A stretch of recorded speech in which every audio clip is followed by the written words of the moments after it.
ইরানের সর্বোচ্চ ধর্মীয় নেতা আয়াতুল্লাহ আলী খামেনি ও তার পরিবারের আরও 4 সদস্যের মরদেহ ইরাকের নাজাফ শহর থেকে নেওয়া হয়েছে কারবালায়। বিপুল জনসমাগমের মধ্য দিয়ে কারবালায় মহানবী সাল্লাল্লাহু আলাইহি সাল্লামের নাতি ইমাম হুসাইনের সমাধিস্থলে নেওয়া হয় খামেনির মরদেহ।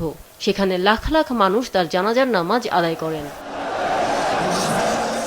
এর আগে বুধবার ভোর থেকেই নাজাফ শহর লাখ লাখ মানুষের জনসমুদ্রের রূপ নেয়।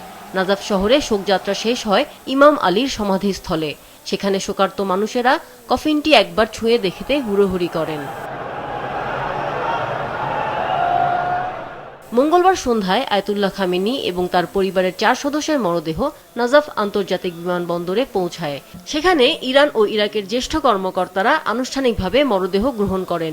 যুক্তরাষ্ট্রের হামলার আশঙ্কায় রাষ্ট্রীয় শোকের মাঝেই নিরাপত্তা ব্যবস্থা জোরদার করে ইরান ও ইরাক।